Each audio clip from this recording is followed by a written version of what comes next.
The pilots of a Korean Air Boeing 747 are desperately searching for the runway on their final approach to Guam in the West Pacific. Heavy rain pelts their windscreens, and dark clouds obscure the path in front of them. The runway should be straight ahead, but they can't see it.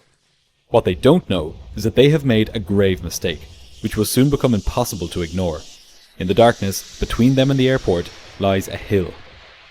What got the crew into this situation in the first place, and would they figure out what was happening before it was too late? 254 lives hang in the balance. This is the story of Korean Air Flight 801.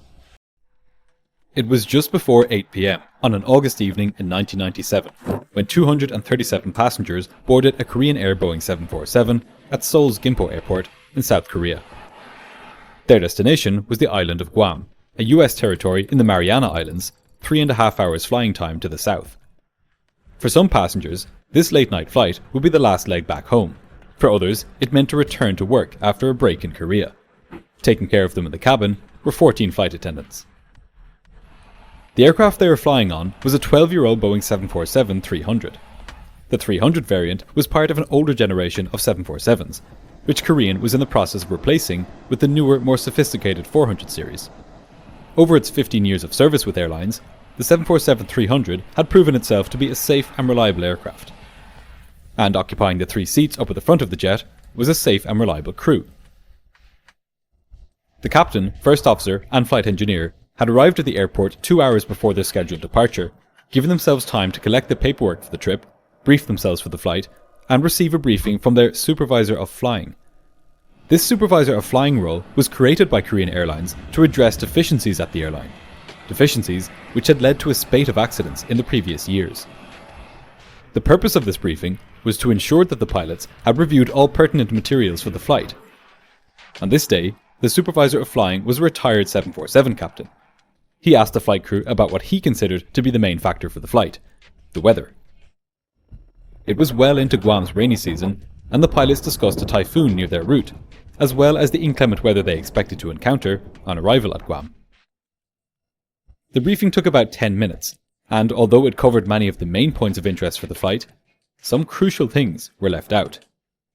We'll see what they were in a moment. At about 8:30 that evening, the crew of 3 boarded the jumbo jet and began setting it up for departure. Sitting in the left-hand seat was the flight's captain, 42-year-old Park Yong-chul. Park had been with Korean Air for just under 10 years, the last 2 years as a captain. Before starting with the airline, he had served in the Korean Air Force, building up almost 3,000 hours of flying experience there. Since transitioning to the civilian world, he'd accumulated a further 6,000 hours of flying time, mainly on the Boeing 727 and 747. By most metrics, he was an excellent pilot, consistently receiving the highest grades in his simulator evaluations and online checks in the aircraft itself. 3 months previously, Park had received a Flight Safety Award from the airline's president for successfully landing a 747 after it suffered an engine failure at low altitude. Sitting to his right was 40-year-old First Officer Song Kyung-ho. Song had been with Korean Air for 3 years, having spent the majority of his career in the Korean Air Force. In this time, he had amassed 4,000 total flying hours, 1,500 of which on the 747. His evaluations had described him variously as above standard and standard, with a note that his altitude management was somewhat less than desirable and that he was, quote, somewhat slow to carry out directions.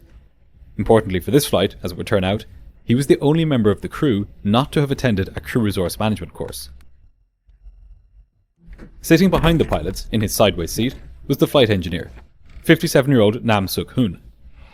Nam had been with the airline for 18 years, logging 13,000 hours, 11,000 of which as a flight engineer.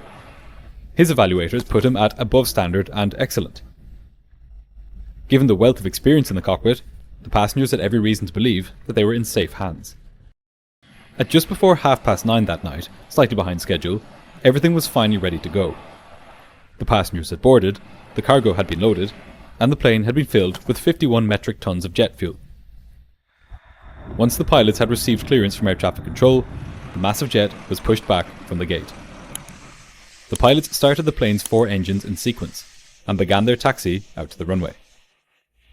The captain would be flying the aircraft to Guam this night, while the first officer handled the radios and monitored the aircraft. At 10 minutes past 10, Flight 801 lined up on the runway and began its takeoff roll. The 747 was airborne and climbing out into the inky black sky. The pilots had a long night ahead of them.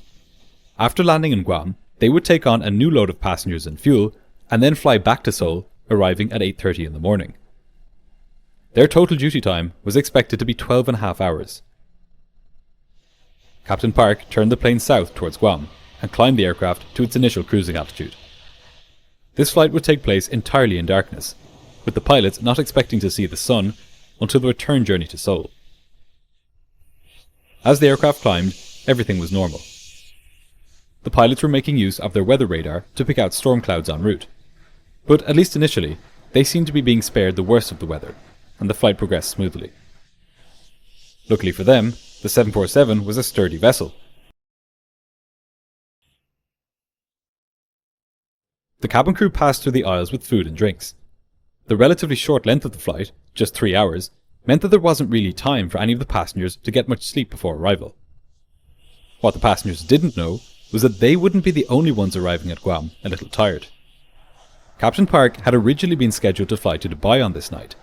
However, he had not gotten enough rest after his previous flight in from Hong Kong, so he was put on the shorter Guam flight instead.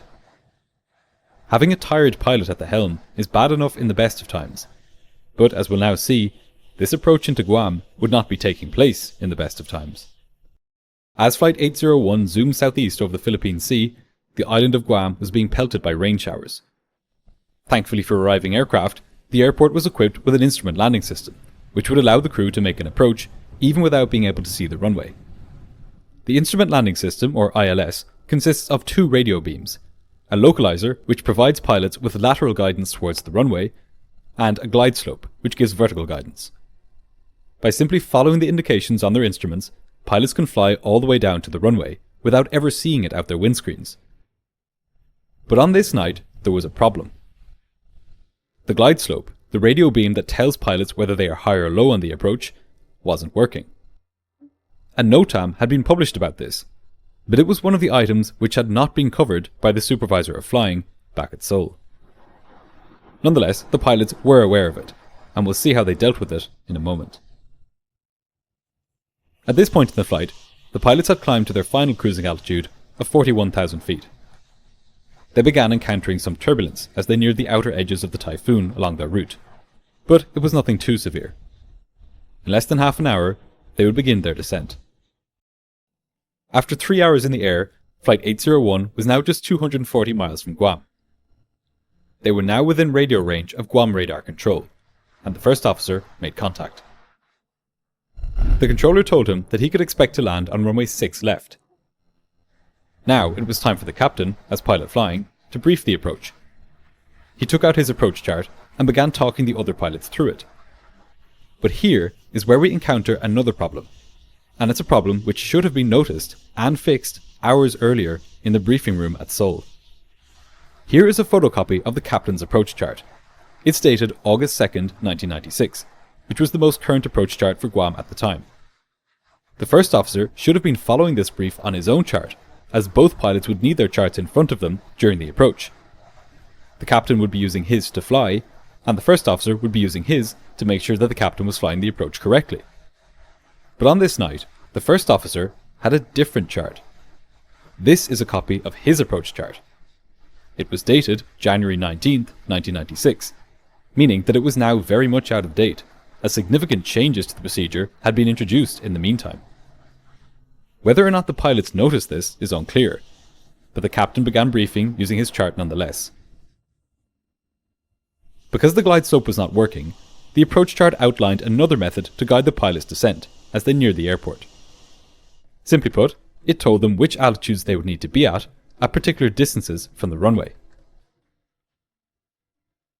The approach chart instructed the pilots to cross the waypoint Flake, located 7 miles from the Nimitz radio beacon, at or above 2,600 feet. From there, the pilots would descend to 2,000 feet until they reached the outer marker, a radio beacon which was 1.6 miles from the Nimitz beacon. From there, they were to descend to 1,440 feet until they reached Nimitz. At Nimitz, they would continue descending to 560 feet, where they must stay until catching sight of the runway. If they didn't see the runway by the time they were 2.8 miles past Nimitz, they would have to carry out a missed approach. If it sounds like I said the word Nimitz a lot there, that's because that radio beacon is a key component of this approach. And its location, 3.3 miles from the runway, made Guam something of an unusual airport to fly into. Normally, distances on approach charts are referenced to the runway threshold, not a beacon some distance from it. The pilots of Flight 801 would have to keep this in mind as they made their approach.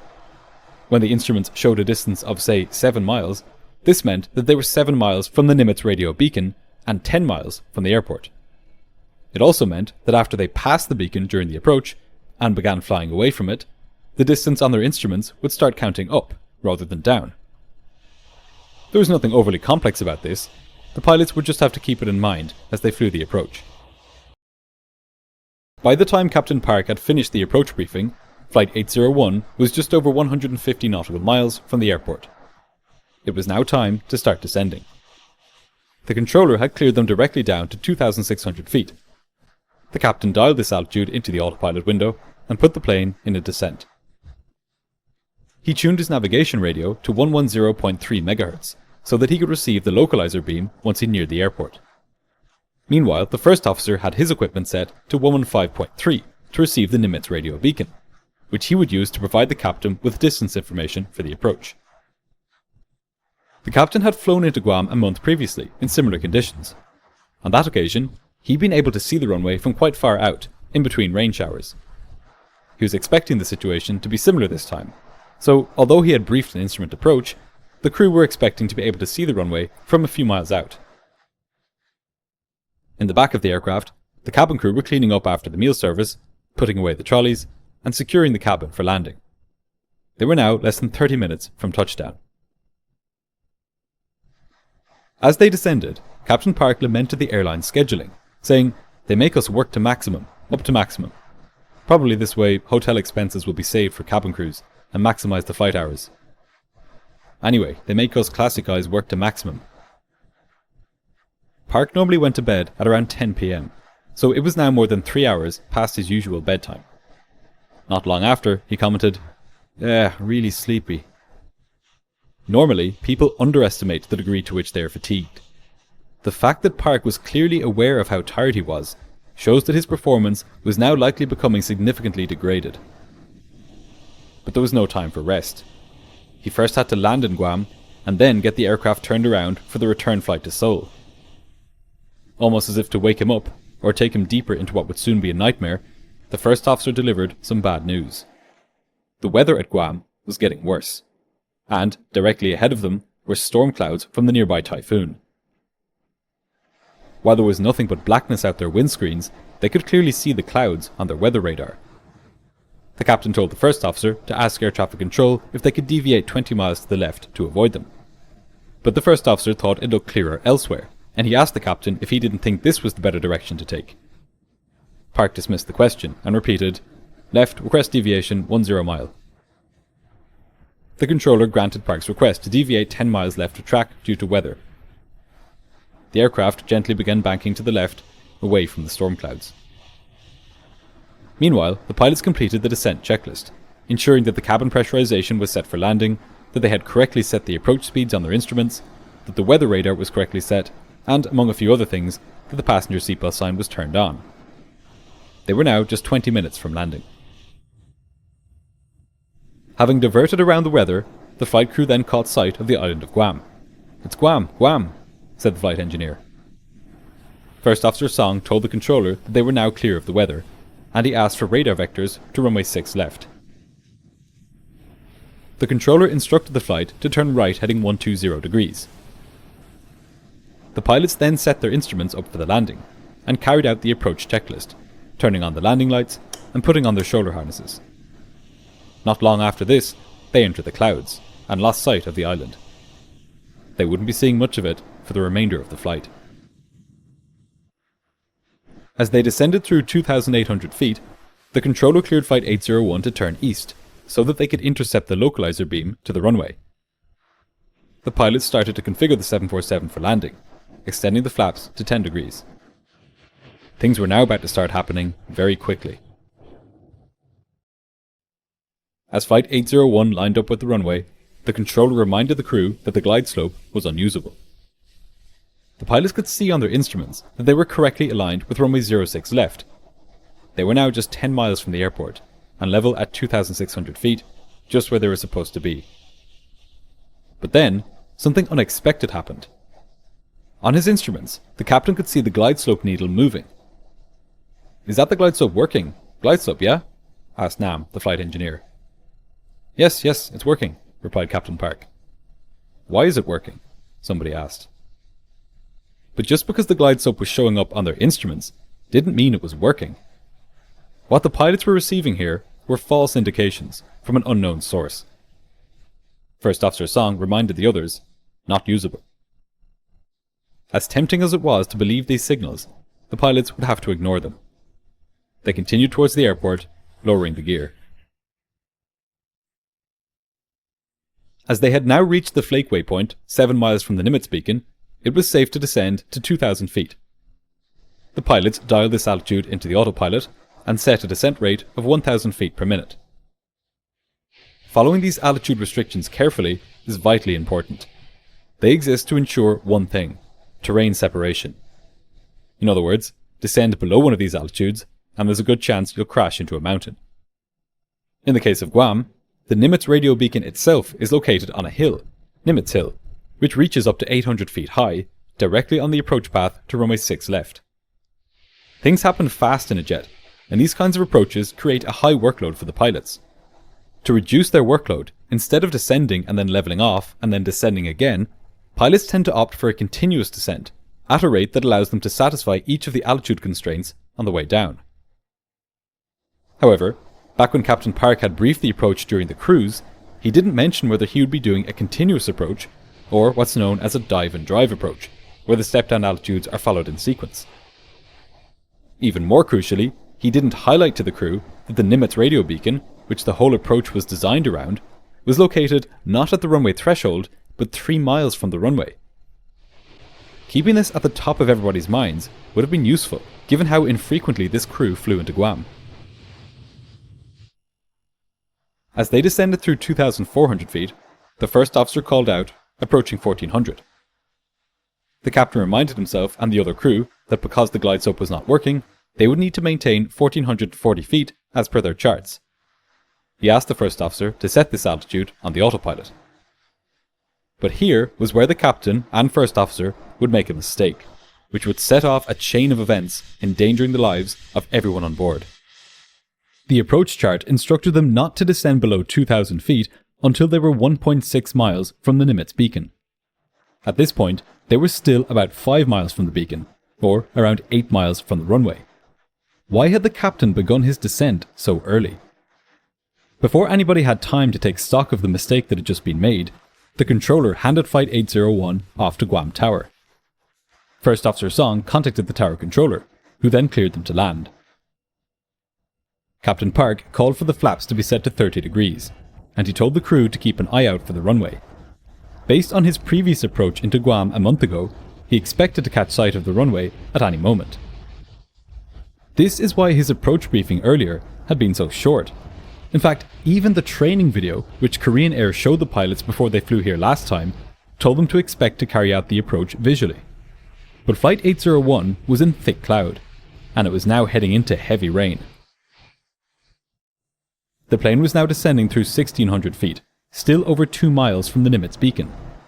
It should have been level at 2,000 feet, waiting until it was 1.6 miles from Nimitz to descend any further. But now, Captain Park would make a second mistake. Before the crew even reached the 1,440 foot level-off point, which was already too low for their current position, he told the first officer to set the next lowest point on the autopilot, which was the final altitude for the approach, the so-called minimum descent altitude, or MDA. This was at just 560 feet. The first officer dutifully dialed this into the autopilot, and Flight 801 continued its descent. Through a combination of fatigue, an incomplete briefing, and the expectation of a visual approach, the captain had now clearly lost situational awareness. His mental picture of where the plane was did not match reality at all.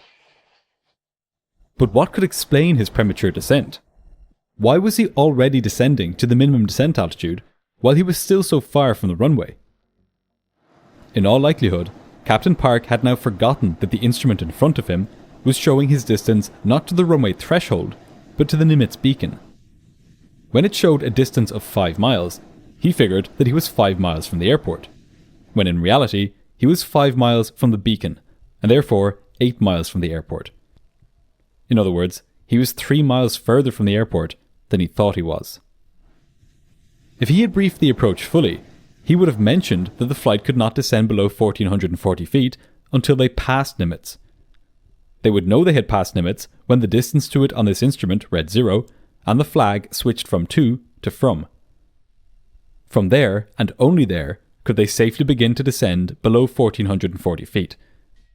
This was clearly outlined on the charts, yet here they were, still 2 miles from Nimitz, descending through 1,300 feet, and setting 500 feet on their autopilot. Whether the first officer had the same mental picture as the captain is not clear.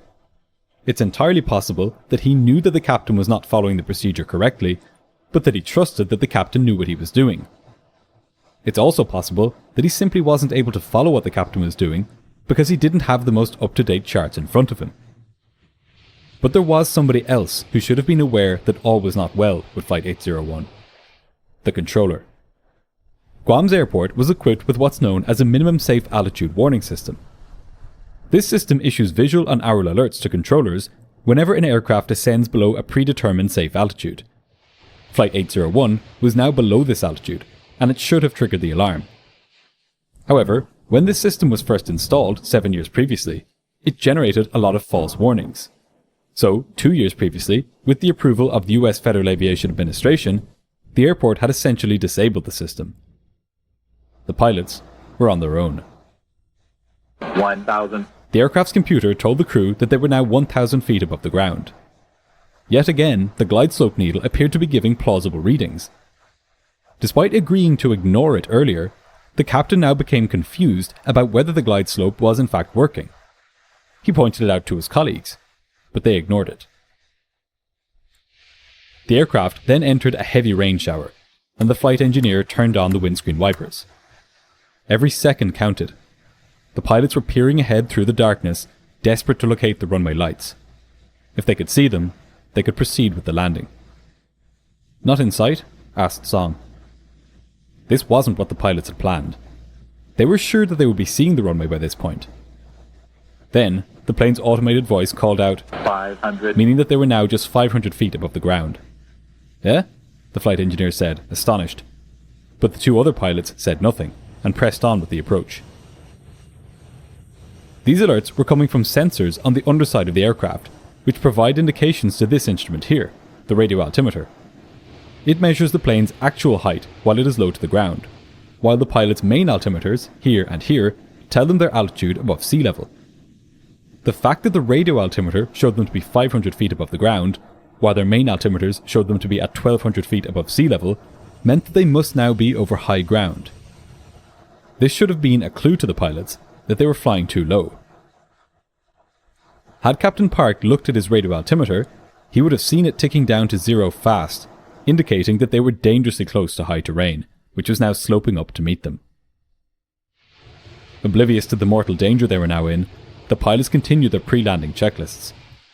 They calmly confirmed that the auto brakes were set, that the landing gear was down and locked, that the spoilers were armed, and that the flaps were set for landing. As they worked through the checklist, the computer called out, Minimums. This should have been a big clue to the pilots that something was wrong. They should have received this call out just seconds from landing, when they had descended below their minimum descent altitude of 560 feet. Yet somehow they were receiving it while descending through 700 feet. This could only mean one thing. There was high ground beneath them. Still convinced that the runway was less than a mile away, the captain pressed on, continuing his descent below the minimums. But now, the pilots would receive a warning they couldn't ignore. Sink rate. Sink rate, okay, said the first officer. The sink rate was definitely not okay. 200, flight engineer Nam called, referencing the radio altimeter, which showed that they were now just 200 feet above the ground. The first officer suggested that they make a missed approach. It didn't make sense that they were 200 feet above the ground and still didn't have the runway in sight. But the captain didn't respond. "Not in sight," affirmed Nam, backing up his colleague. 1 second later, Song firmly repeated to the captain, "Not in sight, missed approach." At this point, it was the first officer's responsibility to take control and carry out the missed approach himself. If he did, he would save the jet and its over 200 passengers. But hundreds of years of Korean deference to rank, bottled up and concentrated by years of military and aviation training, was now working against him. He simply couldn't bring himself to do what needed to be done. "Go round," Nam called. After 2 pleas each from the first officer and flight engineer, Captain Park finally agreed. He pushed the throttle levers forward and disconnected the autopilot to climb away from the ground. But still not understanding the seriousness of the situation, his efforts on the controls were weak and tentative. He was pulling back in his control column so slightly that the nose was only rising by 1 degree per second. The plane was now barely even 100 feet above the terrain, and it still wasn't climbing. In quick succession, the ground proximity warning system called out 50, 40, 30, 20. Just 3 seconds after Captain Park had decided to go around, Flight 801 impacted Nimitz Hill. The aircraft broke apart and burst into flames. It was 9 minutes before the controllers at Guam even realized that the plane had crashed. When rescuers finally reached the scene, almost an hour after the crash, only 31 of the 254 passengers and crew on board had survived, 6 of whom would later die of their injuries. The crash of Flight 801 came as a shock to the industry. It was South Korea's worst accident since one of its 747s was shot down by the Soviet Union in 1983. You can watch the video I made about that horrific incident by tapping the link now appearing at the top right of your screen. 3 years after the crash of Flight 801 in the year 2000, the US National Transportation Safety Board released their final report on the accident. In it, they recommended that flight crews carry out a full briefing before conducting instrument approaches. If Captain Park had done this, he may have been more aware of the high terrain around Nimitz and the fact that the distances displayed on his instruments were to the beacon and not the runway. The report also recommended that crews be trained to ignore any readings on their instruments when the respective navigation aid is known to be inoperative. In this case, the crew's confusion about the glide slope cost them precious moments of attention, which they should have been devoting to carrying out their approach as planned. 17 days after the accident, after years of being disabled, the minimum safe altitude warning system at Guam was finally reinstated, although some false warnings persisted. Perhaps the most valuable lesson of all to come from this crash, though, and the one that affects not just Guam or Korean Air, but everyone who flies today, is the importance of a key component of crew resource management known as threat and error management. This concept was developed by psychologists at the University of Texas in 1994, and if it had been used by the crew of Flight 801, they would have spoken explicitly in their briefing about the threats they faced on this flight, including flying at night, flying into clouds, an unserviceable glide slope, the fact that the Nimitz beacon was not located at the airport, and the high terrain on the approach path. The crew would also have spelled out to each other how they were going to mitigate these threats. This aspect of CRM has become a global standard since the crash of Flight 801, and its widespread adoption has made the kind of mistakes made on this night far less common.